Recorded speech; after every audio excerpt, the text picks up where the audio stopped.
Yo, what's going on, Arkansas Razorback fans? Welcome.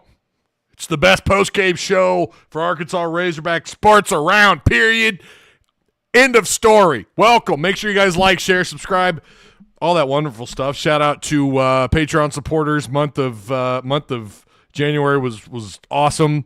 We'll have that new updated name list at the end of the show, so stay tuned for that. And, of course, shout out to Direct Service Overhead, the garage door company. Same-day services, quality parts, affordable outcomes, better than best results. Give them a call today, 501-244-3667. Again, that's Direct Service Overhead, the garage door company. Check out the links provided for you down below. Yeah. All right, Arkansas. Okay, here we are. So the question is, this is the poll that is available on your screen there. If you look off to the should be on the right-hand corner. Hogs officially turned it around. 85% of you right now, and those votes are climbing. 85% of you say, yeah, of course. Why not? Are you kidding me? 2 quad 1 wins on the road. Huge. Absolutely huge. So now, and we'll get to Alabama here later on this week. We'll talk about them. I say later on. My God, it's already Wednesday. But we'll talk about them. We'll get that going. Trying to get the retweets out here. You know. All right. Lot to discuss. It was a tale of two halves, especially when you look at the officiating. It was certainly a tale of two halves. Listen, they did a really good job of getting to the free throw line in the first half, especially at Duthero. And in the second half, they couldn't buy a foul. They couldn't buy a whistle. There were some late whistles. There was certainly one late whistle there late in the game. On Arkansas, and they waited to call a foul on Big Z until after the ball had hit the damn floor, after it had already gone through. So they gave I forgot who that was. They got the N1. Yeah, I mean, there was certainly some of that. It did feel a little bit like the officials were kind of like, Arkansas had so many looks, had so many attempts at the free throw line in the first half. We're now going to play on the opposite end of the floor here in terms of which team is going to get the benefit of the doubt when it comes to the whistle. And it hurt Arkansas, no doubt about it. I will say it. Arkansas they were lollygagging just a little bit, y'all. They were lollygagging a little bit. They were scoreboard watching. They saw they had that 23-point lead. No doubt there was a little bit of that. Also, I did feel like the officiating allowed Texas to come in and make this a ball game. I don't think I've said that about a single game this year. In fact, I've had chat get mad at me because I wouldn't say that Nelly Davis final possession against Oklahoma. I wasn't so sure that was a foul or not at the time, and you guys gave me some pushback on that. I got into a pretty heated argument with some friends of mine in a group chat that I'm in. Like, Ty, no, that was definitely a foul. No, I don't know. Upon watching the rerun, it was certainly at least a 50-50 call. But tonight, I think I'll say for the first time, I feel like officiating absolutely did let Texas kind of back in this thing. I felt like, and listen, I've seen this before, right? Texas A&M was up 22 points. Texas was able to come back and do their thing there, and there were certainly some bailout calls in that game as well. That's just a part of it. It's home cooking. But tonight was ridiculous with the whistles. It was insane. It's too much. Too many damn fouls. What was it, 47 total whistles tonight? I mean, on both ends of the floor, dude. Not just against Arkansas, but also against Texas. Like, especially in that first half, just crazy. The officials made this a ridiculous. When you're that close to 50 whistles in a game, you have now officially made this game about you, the zebra, and that benefits nobody. The team in the disgusting ass burnt orange or that team in that lovely cardinal red. Nobody benefits when the officials are that heavily involved. Again, Arkansas got the benefit of the doubt in the first half. Texas got it in the second half. But okay, I will also tell you the reason why Texas was able to cut down into that lead and make it, what'd they get it down to, like a 4-point, 5-point lead or something? It was the lollygagging on Arkansas's part. It was getting into a little bit of foul trouble. Duthero fouled out with, what was it, 2 minutes to go, I think. He picked up his fourth foul at around the 4-minute mark, and he had to kind of, he played still ballsy, but eventually he would foul out. The fouls had a huge – it was big. It shifted the game, and it forced Arkansas, I think, to play a certain way. You won't hear Cal talk much about the officiating, but I will. I thought it was – in the second half, it was just atrocious. It was pissing me off. I mean, it really maybe the second time all year where I was like, all right, damn it, my blood pressure is rising, and it's because this officiating is not letting anybody on the floor play on either side of on either bench. So I hate that. I hate it when the further north of about 40 calls, it's like you're pissing me off. The closer we get to 50, you're pissing me off. You're making this about you. And they set a precedent early on in this game. Okay. But again, Texas was able to make this a game. They made a switch at halftime. They were much more aggressive on defense. You saw a lot more of the full court press. It honestly was good coaching by Texas in the second half, to get it figured out, in the locker room and then to execute out onto the floor. Arkansas defensively not as tight in the second half. I thought that first half defensive effort by Arkansas was art. It was art. It was art. It's pure cinema, what we saw in the first half by Arkansas's defensive effort. It was incredible. That was some of the best perimeter play. And Texas is a pretty decent three-point shooting team. I think they shoot north of 36% outside. Not a high volume team outside, but they will knock down shots. And when they get red hot, they can knock a couple down in a row in a couple different offensive possessions or back-to-back offensive possessions. They are capable of doing that.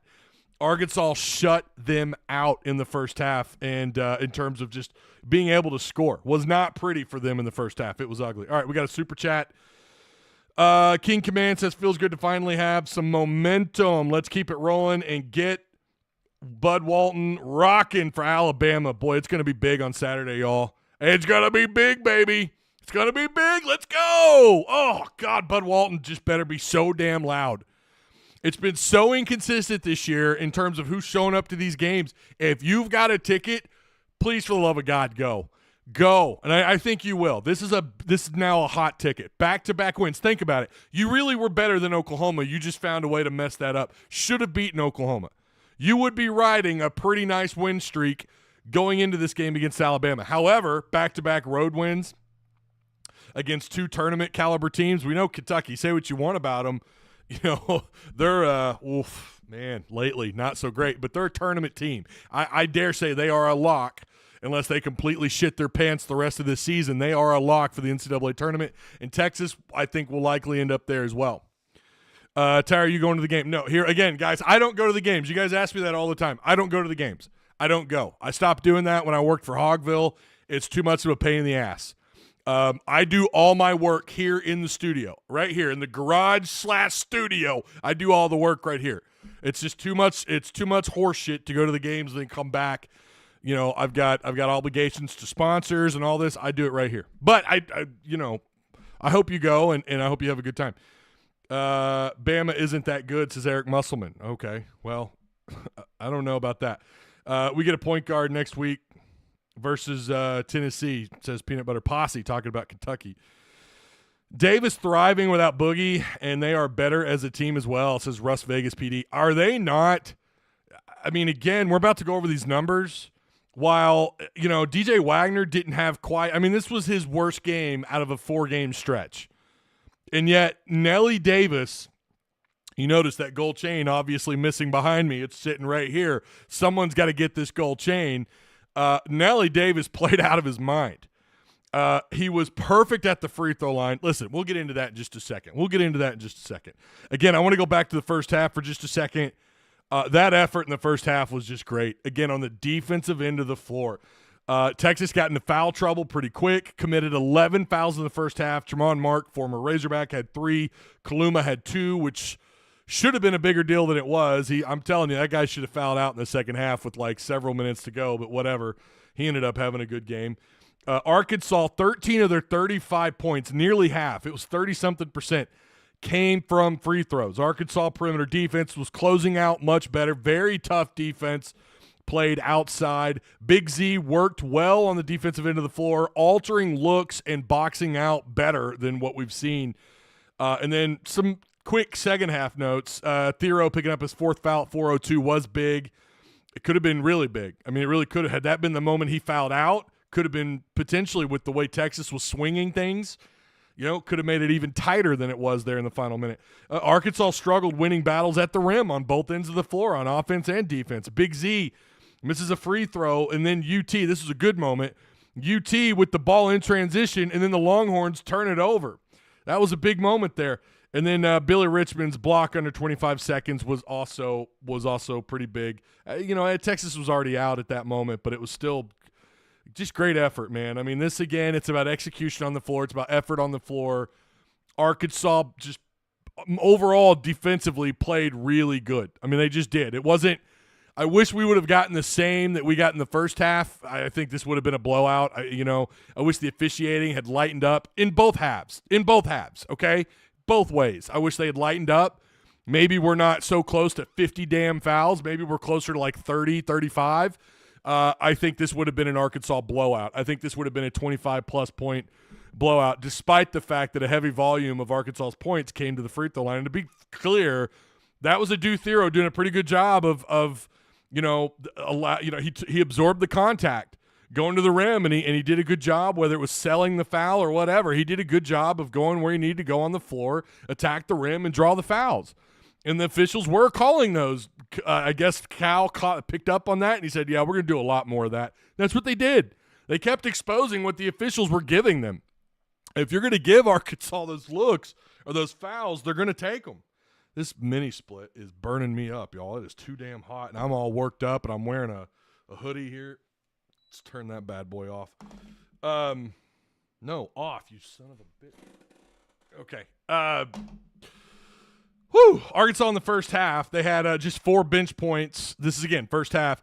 14 points in the paint, 10 points off turnovers, which is a good number, with 8 opponent turnovers. Just 2 second chance points, 1 offensive board in the first half, only 6 fast break points. They were 5 of 7 on layups in the first half, 2 for 2 on dunks. Looking at, well, we got more super chats. Hold on. Let me get to them. My bad. Matt says, how can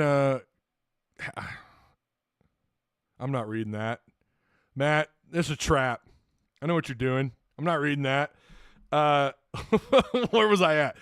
Texas in the first half shot poorly. And again, this was mostly due to what Arkansas was doing on defense, without a doubt.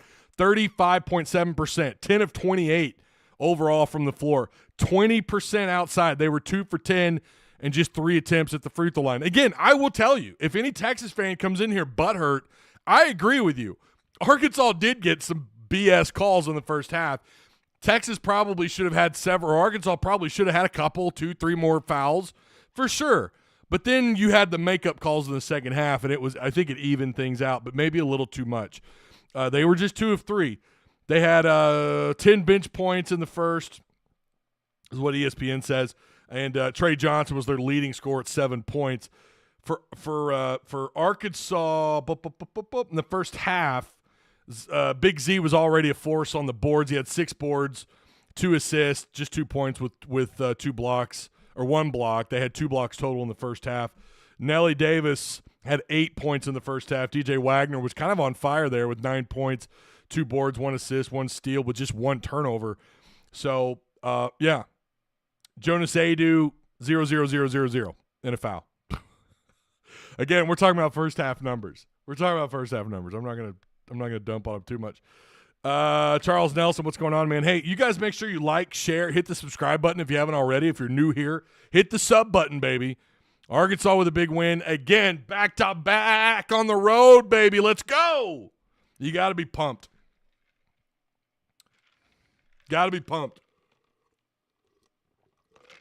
I loved what I saw. That first half by Arkansas was very reminiscent of what we saw in 2 halves versus Kentucky. And it felt like, okay, this has what they did on the road in Rupp has carried over. And I still think that it has. I think they have turned the corner. I don't know how else to look at it. Yeah, Kentucky's down. They're sore at the point guard spot. I get it. Like, they're not the same. I'll say it. They're not the same team they were, but they had no business losing the way they did to Arkansas. Now Arkansas's got the confidence, and they've got the talent to back up the confidence. This is still, even with how limited. Remember, Duke Thero was playing this game apparently hurt or sick or something. He was limited. No star freshman point guard who I think you guys are on to something. Maybe Arkansas's figured out how to play without that guy. And they seem to be playing better. You know, the assist-to-turnover numbers are a lot better as a team. Now, Nelly was pretty good on his own right, but it feels like it's the February switch. That's what we're seeing. It's the February switch, and it's a thing of beauty. It's a thing of beauty, without a doubt. It is lovely to see. Way to go, Tremont Mark. I don't know what that's all about. What do you mean by that? Hero Blake says, we are back. Justin Kipper says, that's the way I saw it. Hogs started milking the clock too early. I don't think it was fatigue. I think it could have been a little bit of both, Justin. It could have been a little bit of both. You know, they tightened up that 7-man rotation, and for sure you're going to have wear and tear as the game goes on. You know, with the kind of minutes these guys are racking up, it is going to catch up to them, and that is the concern. You know, we used to talk about this with Mike Anderson all the time. When you play poorly in January and now you're having to play catch-up in February and you don't have a full roster. Remember, there were years where Mike, especially his first 3 years, didn't have the depth, right? It took time back then. You didn't have the portal. You know, you didn't have NIL in the portal. You could just bring in whoever you wanted, you know, without guys having to sit out or whatever. And that was always the struggle. And then you're walking into February like, well, hell, we got to play out of our minds now just to make the tournament. Fortunately, your net ranking, you're in way better position. You're going to be in far better position now, especially if you could find a way to upset Alabama at home. Man, you're gonna skyrocket compared to where you were just a week and a half ago, without a doubt. Russ Vegas PD says, agreed. Boogie was just too ball dominant, didn't let others get into any kind of flow. Wagner seems to be the opposite there, although Wagner didn't have the impact on the game. I thought this would be another game where Wagner would rip it up, you know, talking about the assist-to-turnover ratio, and that just really wasn't the case tonight. If Nelly is hitting that three ball, we are dangerous, says Tercer87. Yeah, we've said this all year long. We have said this since going all the way back to December. You guys remember, like, okay, what's going on with his wrist? Is it still hurting him? Why is he – now they're setting him out and he's coming back, and he had a couple good games there where he was shooting like 45% outside, you know, and then it kind of went away. And we've been saying this since November, December, since really almost the start of the season. If Nelly catches fire, if they get it done at the point guard, if Big Z or Jonas or Brazil could be a dominant force around the post on both ends of the floor, this team could be dangerous. And that's what we're seeing unfold, other than Brazil. Brazil's not really been, or Jonas, you know, really. It's been Big Z. Big Z's been the guy. Big Z's been the stud, without a doubt. Again, make sure you guys like, share, hit the subscribe button if you haven't already. We're giving away in Discord. If you're a Patreon member, we're giving these away. On It cards, Arkansas player cards. One of these 6 packs has an autographed Arkansas player card in it. You could be a $4 donor, and by God, if you get that pack that has the autographed card, then that's yours. You know, didn't even have to be a legendary status member. Players love to play for Cal, says Hero. Yeah, I agree.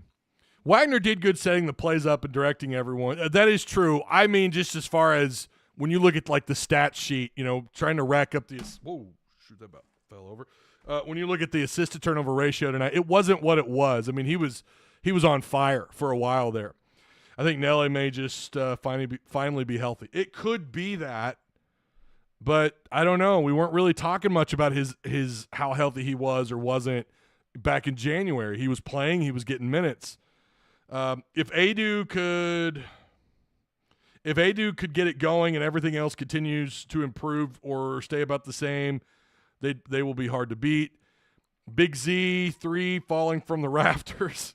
Did you see his free throw shot that he missed where he shot it like 8 feet in the air? Like, bro, what are you doing?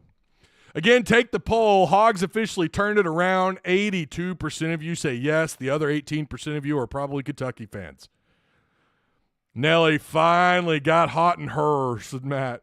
Michael Kerper with the super chat. He says, join Discord and Patreon. Absolutely, man. Absolutely. I see you guys with the love there. With the love promoting the Discord and Patreon. Let's look at what happened here, looking at the stat sheet for Texas. What was their biggest problem? It was shots not falling, poor shot selection. I thought in the first half they were trying to hurry up shots. Their possessions were constantly under 8 seconds, 8 to 9 seconds, every single possession. They were stuck on offense. Arkansas's defense really, in fact, Arkansas almost drew 2 or 3 shot clock violations. I know they had the one. Kaluma was an absolute beast for them. 12 points, 13 boards, 3 offensive boards by himself. Shedrick had 4 offensive boards. That's a lot. I mean, when you're getting into that 3, 4, 5 category, that's a lot of production on the offensive end of the floor. I thought for a while they were really dominating the boards, and that made me a little nervous for them chipping away because Arkansas was not boxing out. They were out of position on those rebounds, and some of them were just long threes that were long rebounds. Texas just happened to be at the right spot at the right moment. But again, Caden Shedrick had 8 boards, 10 points, 2 blocks tonight. Texas with 3 total blocks, 34% overall shooting. 34%. Not good. At home, that is atrocious. 22 of 64. Outside, they end up shooting 6 of 22. That's 27%. Arkansas holding them below their average in like every category, I think, outside of free throw shooting. 20 of 27 from the line. That's a lot of attempts, man. 11, what they end up with on bench points? 11, 12, 14 bench points is what ESPN says. Arkansas, what do they do? What was it, man?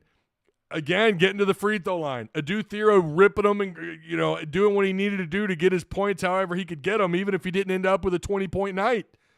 He was 4 or 5 from the floor, but he was 6 of 12 at the free throw line. Not great numbers there, 50%. That's horrible. That's not good. But he still found a way. It helped get Texas into a little bit of foul trouble. He had 5 boards, 14 points, 1 block, just 1 turnover tonight. Arkansas, again, a single-digit turnover night. You got to love that. Let's see, 4, 5, 6, 7, 8. So about 9 points from the bench. Nelly Davis this is his best night as a Razorback. I think this was his best night as a Razorback. 7 of 15. To get to 24 points, that's good. 4 of 8 outside. Yes, you're okay with that. Anyone griping about that? Anyone griping about his 3-point attempts? Man, when you're shooting north of 40% outside, you're going to let him to continue to shoot. 4 of 8. Hell, I wouldn't have had a problem with him shooting 10 tonight. He would still, if he finished with 4, that's 40%. 6 of 6 at the free throw line. He even had an offensive board, 5 rebounds, 2 assists, 4 steals tonight, nearly had 5, and just 1 turnover. 24 points. So without further ado, I think we know where this gold chain's going. Well deserved. It is Mr. Nelly Davis who's getting the gold chain for the postgame MVP. Congratulations. I'm going to wear it on your behalf, sir. Nelly Davis, is that his first? Or is that his second? This is his first, is it not? Or is it his second? I don't know. But congrats. What a night for Nelly Davis. My goodness, man. Keep it going. Keep it going. Let's not slow it down. Continue to play like this. I'm not just talking about Nelly. As a team, of course it'd be great if you had more, you don't. You're stuck with about an 8-man rotation. You're still – I'm fine with this. If you had to be stuck with 8 guys, by God, I'm fine with this 8-man lineup. Even though you got some low production guys, they still kind of have their moments. But without a doubt, of course, your starting 5, Big Z, Adu, Carter Knox, Nelly Davis, DJ Wagner. I'm liking this. I'm liking this a lot. Wagner, despite not having – he still had 4 assists tonight. It's not like it was as bad. We're used to him having – 3-1, 4-1 nights on the assist to turnover. Tonight it's 4, still a good number. 4 assists.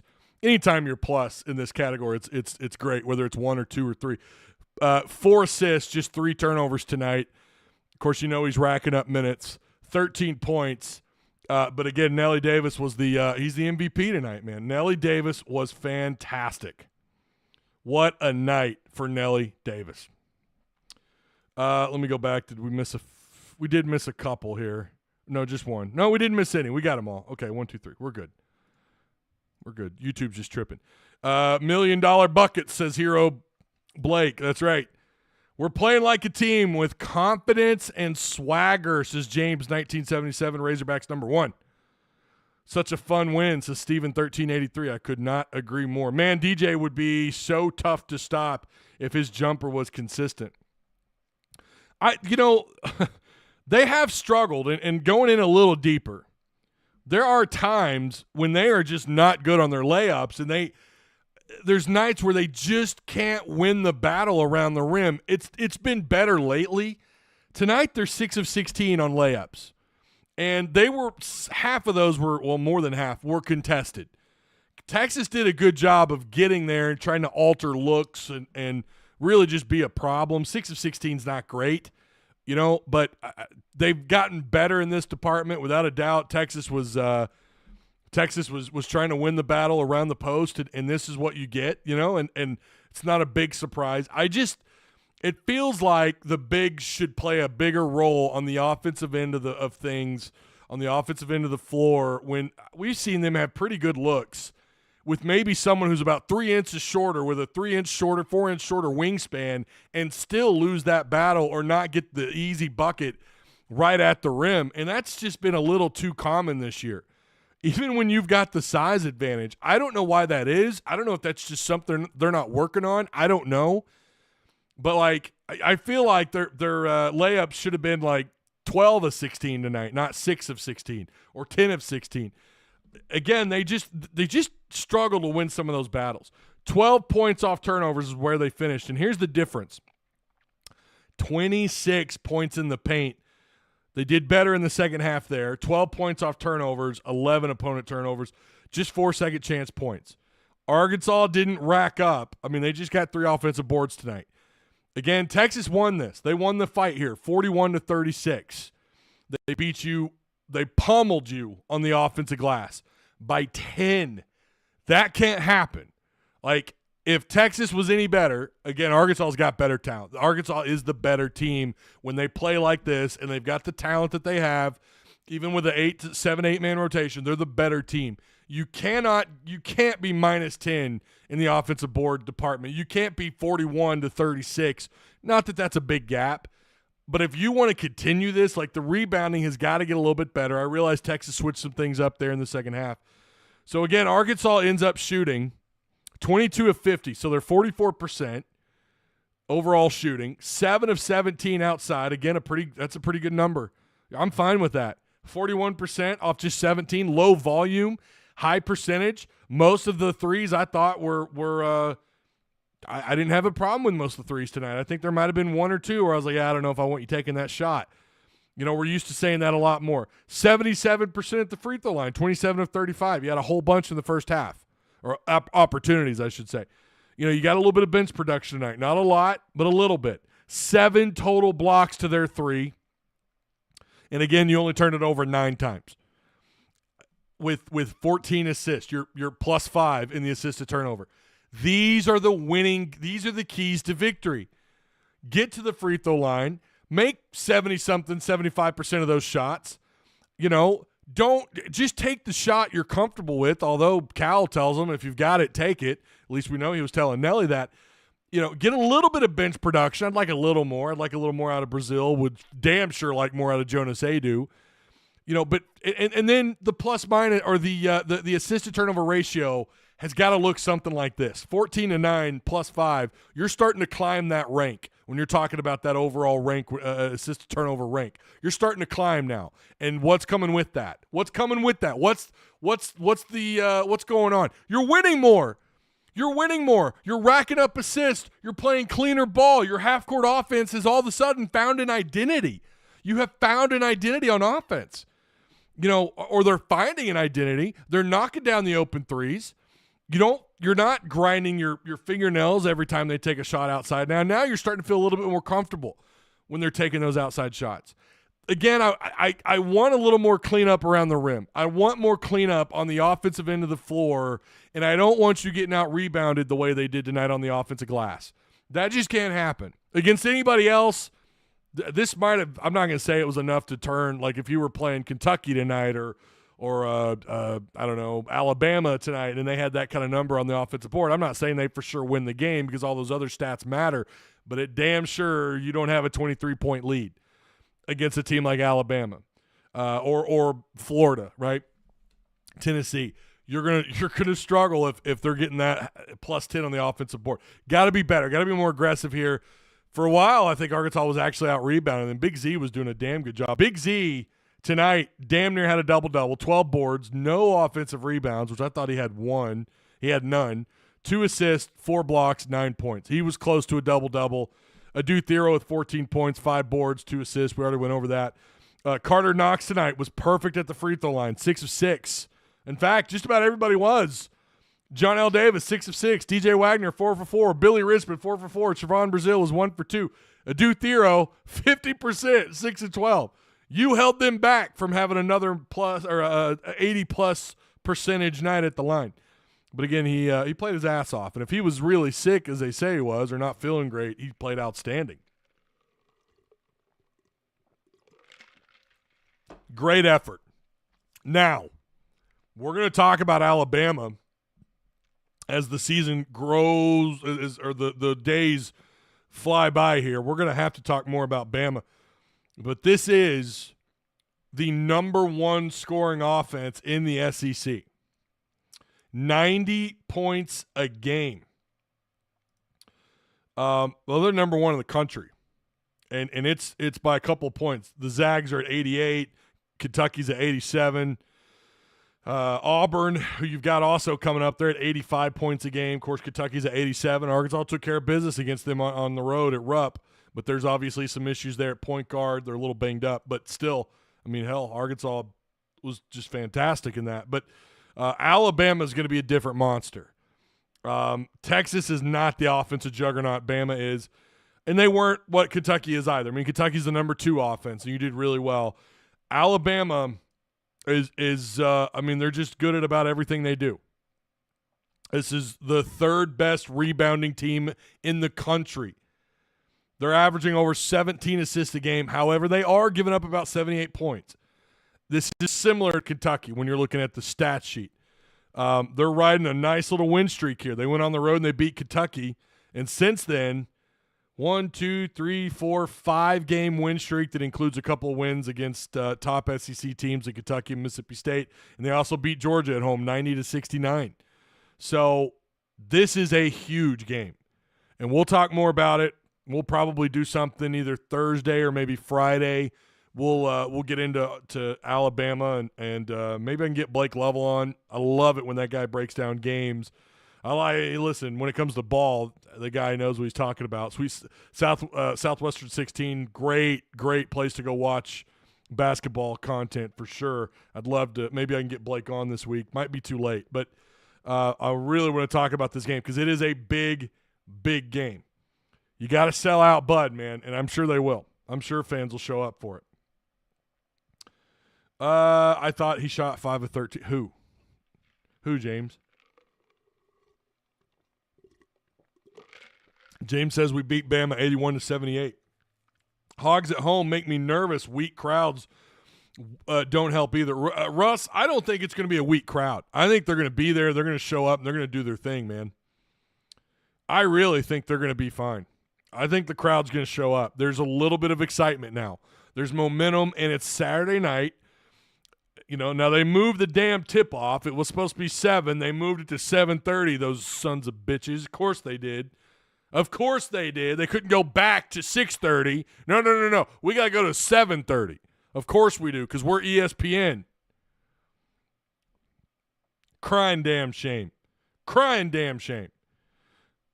But we will have the BroThrow. We'll have all the point totals or the odds and whatnot on BroThrow for this game, for Arkansas and Alabama when we do a breakdown. Again, I'm going to have to reach out to somebody and get them on, see what they think about this matchup. But Arkansas, Bama, You can argue that this is going to be one of – it's a big matchup. Arkansas right now, according to the matchup predictor, Bama's at 69% favored. Arkansas at 30.5. And remember, they always give you like 10 to 12% because you're at home. So they really like Alabama, but by God, that matchup predictor right now, it's not doing so well, has it? It's been wrong more than it's been right in the last several games for Arkansas. Last 3 of the last 4 for sure. So Arkansas, once they get Alabama, you got a couple of home games, and then you got another 8 p.m. tip-off on the 12th versus LSU. This is what you have left, man. Of these 9 games, Alabama, LSU, at A&M.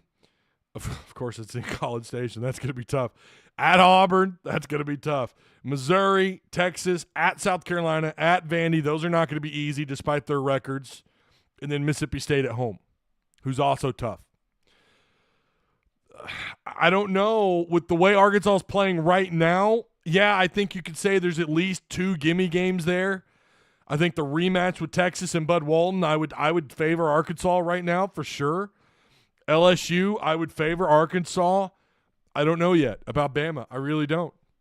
I really don't know.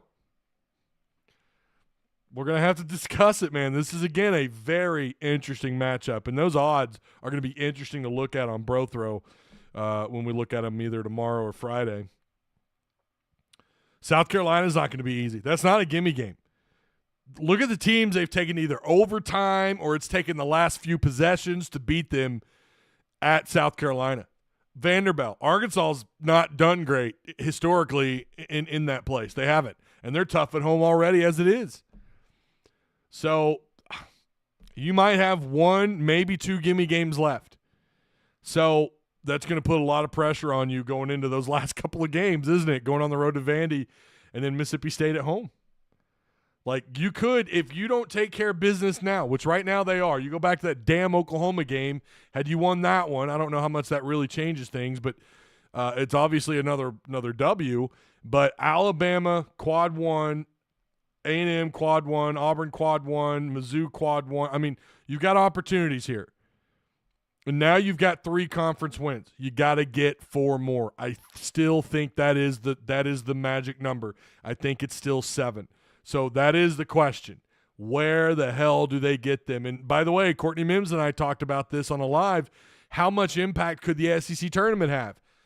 I don't know. I really don't, other than the fact that this is the first time where you feel like all of your matchups are potential, extra games to look good and for maybe to get your opportunity going into or getting into the tournament. But I think by then they've already made up their minds.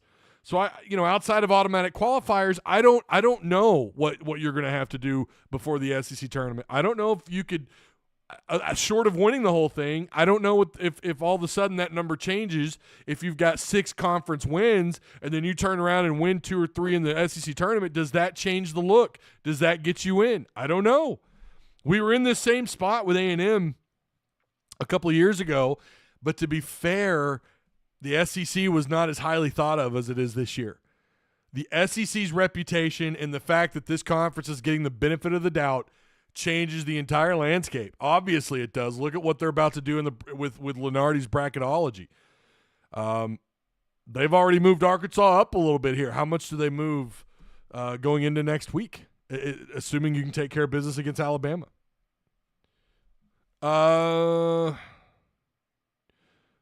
I don't know. Steven says, but we really only need two more besides the gimmies. We ain't dead yet by a long shot. No, I think you got to get to 7, Steven. I think that's kind of the number that everyone's circled on. I don't know that 5 or 6 gets you in. I just don't. They beat Bama. They're in. Yeah, you beat Bama. Maybe that changes the landscape. But if you beat Bama and you turned around and then lost out, what then? Because that is absolutely, let's be real. It's just 2 games, even though overall 3 of the last 4 they've played much better ball. But it still has a seat at the table. I don't think it happens. I don't think Arkansas loses out. But if it did, yeah, just the Bama game I don't think would get you in. Because you're talking about 1, 2, 3, 4, 5, 6, 7, 8 losses. and a couple of those are quad 2 losses. So I don't know. But I think they're going to sneak some wins out. I don't know if I'm prepared to put them back in the tournament or not. You know, I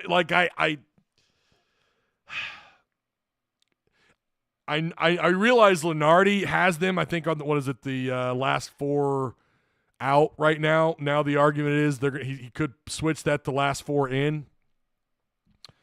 If I saw that right, I might have looked at that wrong. Yeah, I think I would lean towards Arkansas's probably in. But, again, I think they're going to have to win more than the gimmies. I think they're going to have to win. You certainly need to win out at home, and that's 1, 2, 3, 4, 5 opportunities right there. Hell, you may not need to win another road game. I don't know. I mean, shit, that's quad 1, LSU at home. Missouri would be quad 1, assuming they don't shit their pants when we play them before we play them on the 22nd. Texas could still be a quad 1, and then Mississippi State, which would be a quad 1. Hell, you may only need to win at home. Man, I don't know. I mean, we're all trying to read the minds of these people. I don't know. But the way Lenardi has it spelled out, winning out at home inside Bud Walton might just be the key here, and I think it is.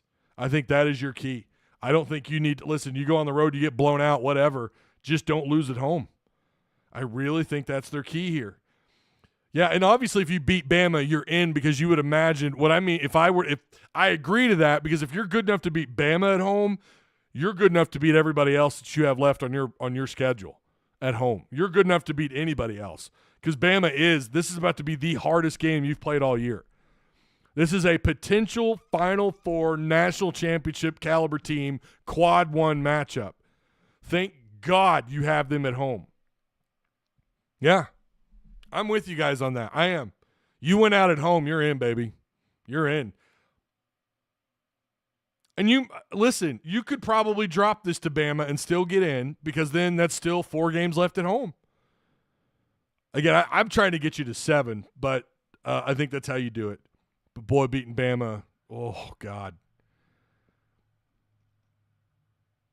Still mad they pushed it back 30 minutes. I'm over here mad about the being pushed back 30 minutes. Imagine if they went on the road and upset A&M. A&M has been weird this year, right? Like that's one. I don't know that that's – I wouldn't say that one's completely out of reach. There's only one game I'm looking at that to me is just completely out of reach, and that's Auburn. And it's crazy how much that's changed, right, since about a week and a half ago. A week and a half ago, we were like, I don't know how many games are within reach. Auburn is the only game for me that's complete. I don't think it's within reach. Listen, I said the same thing about Kentucky, and I was wrong. I didn't pick Arkansas over A&M because I thought it was emotions and the fact that they were down a guy, a point guard. I realized Arkansas was too, but whatever. It was just the fact that I thought Kentucky would want it more. The crowd would be insane. They would maybe get inside some of those guys' heads, and some of the newbies aren't used to that kind of atmosphere. That's what I was thinking going into that. And boy, how much that game has shifted everything is wild. But yeah, Auburn would be the only game where I'm like, I don't know. I just don't think that's a game I would give Arkansas within reach. They are watch them play. They are as good that is one of the best coached teams I think I've watched play in a while. Now, we've watched Auburn, Arkansas upset Auburn at home when they were number 1 not that long ago. And that was still a really well-coached Bruce Pearl team. And this year's even better. They've got the roster. They've got the depth. They've got the picks. They've got everything. This is a loaded Auburn team. I mean, they are – if you asked me to pick your national champion, it would be a toss-up between Auburn and 2 other schools. I just don't think Arkansas is there yet. They're too short on the roster. There's just not enough rotation. Auburn can go up and down the floor. They can do just about anything. They can play a physical brand of ball, athletic. They can move you up and down the floor. They can cut to the rim clean. They are just good. Broom is broom. They're just tough. I mean, and they're a top scoring offense. Pretty decent rebounding team. I think they're top 50, rebounding. Really, really good team. Good ball movement. They're kind of fun to watch. I've watched them play quite a bit this year. Their only loss all year was against Duke. And that was in Durham, North Carolina. That was on the road. That was at Duke, and they lost 84-78. So, and that Duke team, by the way, that's not a dud Duke team. This is not a dud Duke team. That's a 20-2, number 2 ranked Duke team. Auburn nearly walked in there and got that dub. So, yeah, that's the only game for me where I'm like, I don't think Arkansas's got a shot. If that were neutral floor or at home, I would say maybe I would give Arkansas like a 20% chance, but at Auburn, no, not there yet. We'll see. Maybe they can change our minds, right? I think Juicy Brucey will get bounced second round. That would be the most Bruce Pearl thing in the world to do. Have an incredible regular season, have as well of a coach team as he's ever had, only to get one and done or to not even make it to the third round. That would be the most Bruce Pearl thing in the world to do. It would. Damn, I just ran out of rolling papers. Oh, that sucks. Just pop in to say hi and give a like. I appreciate you, Brady. Thank you, man. Appreciate that. Appreciate the super chats, the shares tonight. Boy, isn't it fun? Isn't it fun? This is fun. This is fun. Doing this, getting to hand this bad boy out is fun. This is what I'm talking about. This is what I'm talking about, man. It feels like Arkansas has turned the corner. I didn't think they could. With the injury to Nelly, to Boogie Flan, Nelly not catching fire, playing like shit, missing shots, none of the shots falling for Arkansas, getting beat on the boards, it felt like they were really trying to find themselves all year, and it felt like a deja vu. And listen, anything could still happen. Okay, I don't want to piss at anyone's Cheerios. I mean, this team is also, they almost blew a 23-point lead. To be fair, Texas has done that before where they've scratched their way back in and actually won it before with a big deficit. And it was on the road. But they did still blow a 23-point lead, which would have been the biggest upset or the biggest deficit win for a team to overcome this year in the SEC. So I'm just saying, like, anything could still happen. I think just about everything has a seat at the table outside of losing out. Losing out it doesn't have a seat at the table. Not based on what we've seen 3 of the last 4 games. No shot. They're going to win more games. The question is, can they keep this momentum going with a short-ended roster, right? Oh, it feels good to win, baby. I love it. Yeah, would love to see some more second chance points. Would love to see better offensive rebounding tonight. Points in paint was a thing of beauty. It seems like anytime this team's above about 22 points in the paint, they're very tough to beat. The bench wasn't as involved, but they're scratching minutes wherever they can find them, but they're tightening up that rotation. Love the way DJ Wagner has played. And this was, the guy still had 13 points. Turned the ball over 3 times, which was the most of any Razorback tonight, but that's still not bad. He's going to have the ball in his hands a lot. He was still +1 in the assist to turnover ratio. 8 steals tonight for Arkansas. Single-digit turnovers. 14 assists. They didn't get completely wrecked on the boards. Again, it could have been better. Could have been a lot better. But still, they were definitely playing the scoreboard as the game went on. They obviously were letting up. The officials, I will say it again, did kind of shift the scales a little bit with how they were calling that second half. But even still, like, Arkansas, for the most part, controlled like this entire game. Even when Kentucky shrank that lead down to whatever it was, 5 points, Arkansas still found a way to battle back and get a quick 2. Get to the free throw line, knock down a 3, really just finding ways to carve out more points to stretch the lead out. And almost won another one by double digits, 1 by 8. Did have a 23-point lead, and obviously they lost that, but still.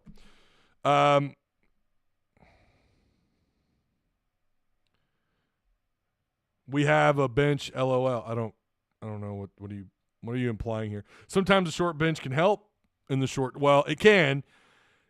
But again, as the year goes on and these guys are racking up minutes, that it can have an impact for sure. War Smoke says, but But all honesty, I'm afraid that we're going to be short-handed down the road because we look tired at the end of the game. We're playing 7-8 guys. Everybody else is playing 10 to 12. Yeah, and that's the point that I'm making. That is the point that I'm making. That is something that, it worries you, especially when you play the likes of Alabama and Bud Walton, right? When you've got Mississippi State, who is still a really good team. The list just goes on and on with what you have left on your schedule, right? LSU, not great, but you should win that one. But A&M, right? Auburn, Missouri, Texas again, and Bud Walton at South Carolina, at Vandy, Mississippi State, and you've got the same 6-7 guys racking up the kind of minutes. Yeah, I mean, it's probably going to hurt you, and it's probably going to have an impact on some more of these games later on as the season carries out, and you've got that short rotation. It will have an impact eventually. They've got to find a way to power through it. I'm loving the athleticism this team has, and again, that's why we kept saying this was deja vu from a year ago, not just because of the wins and losses or the lack thereof wins, but also just how much talent this team has and how little they're really impacting the floor. And this year, this team is figuring it out. Last year, we never felt like that team was going to recover, and we feel like now, since the Georgia game, I would argue, even though you had an ugly Oklahoma game, since then, you can kind of feel a little bit of a turnaround, especially since the Kentucky game. That's going to be the game we circle as the turnaround point especially if they can find a way to beat Alabama at home. Golly, I cannot stress. I mean, that game, got to get it. I wish to hell that was an early game. I would love it if that was a 11 a.m. tip-off. I really would. I think fans would still show up. 7:30 is not 9 p.m. like you've got against Vanderbilt later on in the year, but it's still damn, should have kept. Would love it if that thing would have stuck at 7 p.m., but it is what it is. All right, I do appreciate everyone for coming by. Don't forget, we do have we've got XP to hand out in Discord. We have XP to hand out.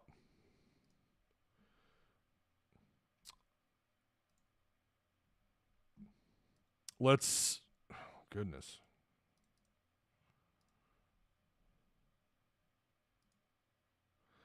Well, I was going to say we could.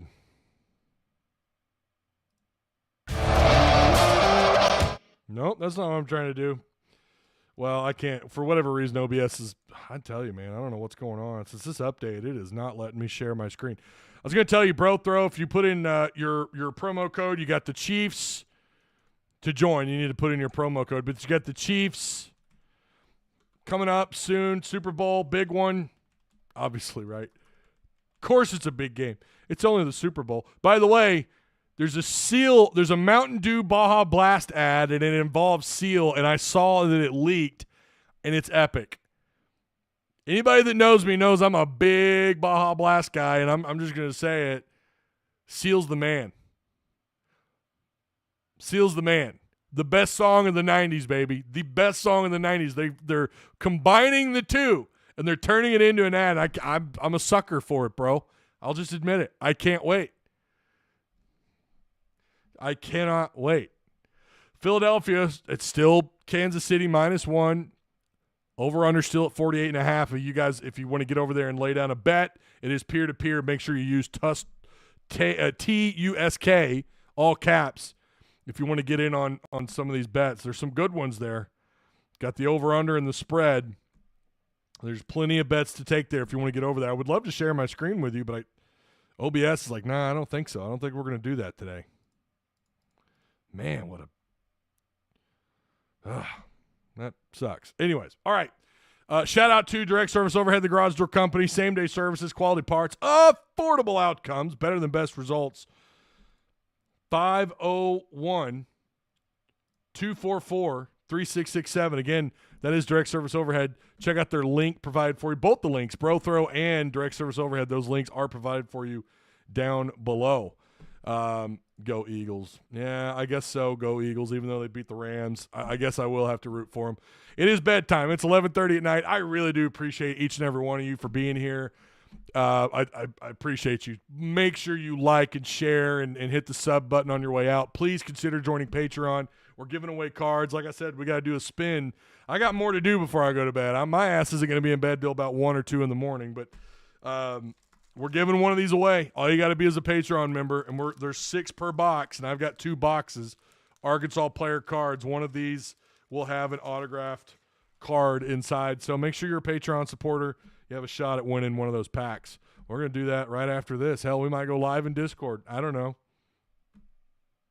We're going to keep the night. We're going to keep it going. We're going to keep it going. All right. Again, like, share, subscribe on your way out. I appreciate all of you. Here is the new Patreon scroll with the updated list of names. Appreciate all you guys and the sponsors as well. I'll see you either tomorrow or Friday. Go get some sleep. Go Hogs. Great win, baby. Great win. Yeah, let's go.